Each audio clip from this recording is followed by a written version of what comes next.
After 70 days of protesting Metgasco's presence in Glenugie, today's plan was to stop the company leaving.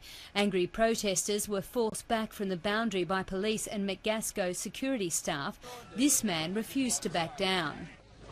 Keep going, guys. Much appreciated for all your work. During the night, a vehicle had been left in the main gateway with 3 protesters on board to block the departure of the drill rig.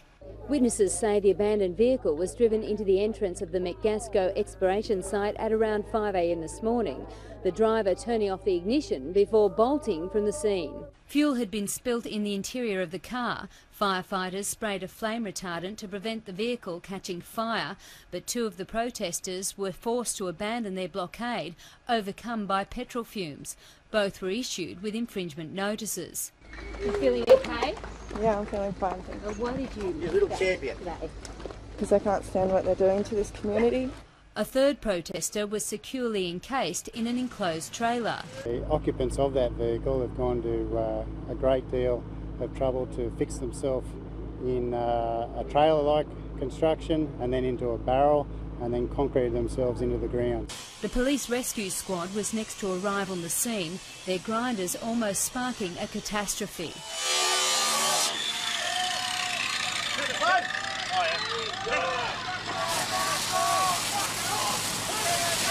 Next up was the jackhammer, nearby residents hailing the protesters as heroes.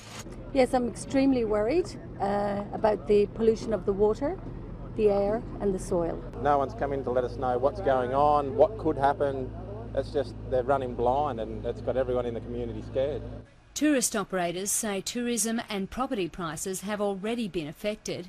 We've seen what happens in Queensland when a gas field gets started. It multiplies into thousands of gas wells and people don't want to visit a gas field for their holiday. Even scientists are raising growing concern. There's mounting scientific evidence suggesting that there's serious contamination issues of groundwater and surface water, and these waters inevitably end up in bores and in people's taps and eventually making them sick. After 9 hours, a 48-year-old protester from Lismore was freed from his self-imposed prison. He was escorted to the paddy wagon to cheers of approval. Next stop, Kyogle. Liz Penny in Glenugie, Prime 7 News.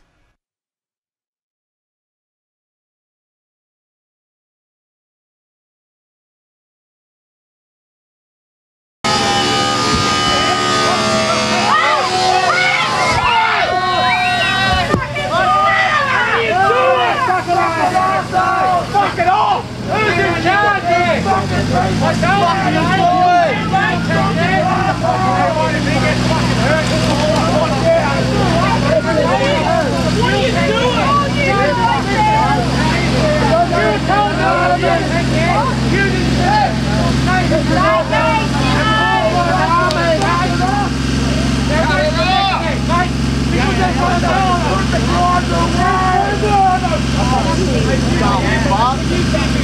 oh, look at this there. Woo! Remember, he was told about it. No, mate, hey, careful with that shit!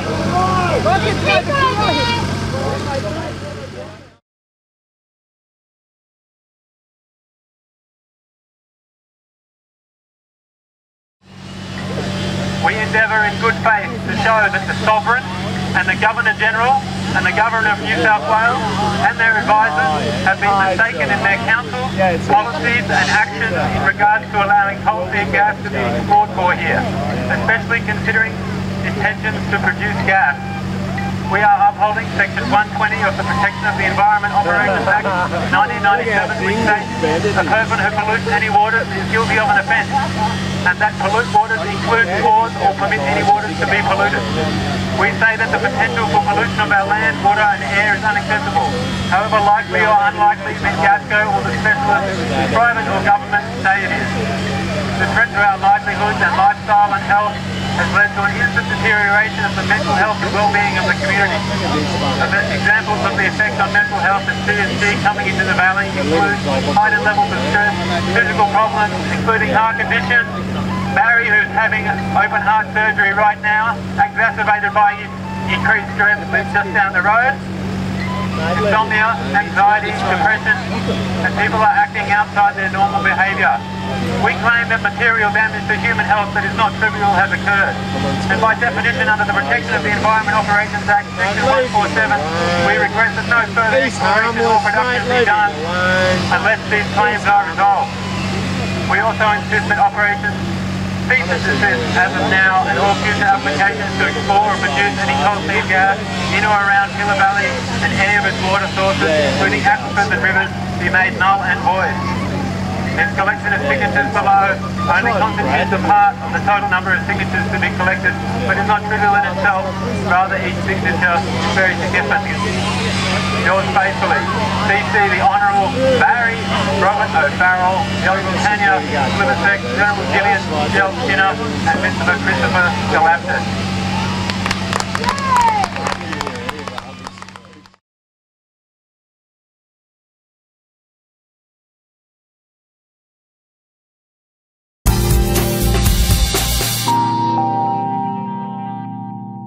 Tony Windsor, welcome to Breaking Politics. Oh, a pleasure, Tim.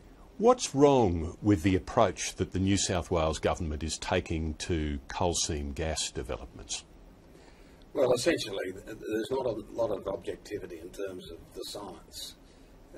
The words are there. They have terms like strategic land use and aquifer interference policies, but when you go behind the words and actually look at the detail, it's virtually business as usual, as it was with the former Labor government. So people are very concerned about coal seam gas.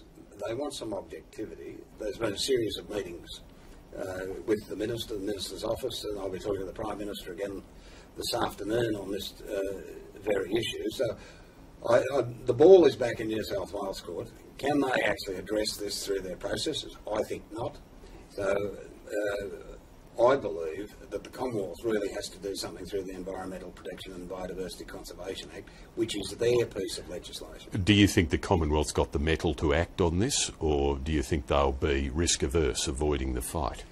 Well, there'll be pressures coming from some of the resource sector, but there's also political pressures coming. Now the Sydney Basin is in on the act on this, and people are genuinely concerned about coal seam gas under their houses and schools. I think there might be a bit more mettle in the Commonwealth government to actually pursue it in an objective sense. What are you going to say to the Commonwealth government about your position and how much of your political weight you're going to put into this?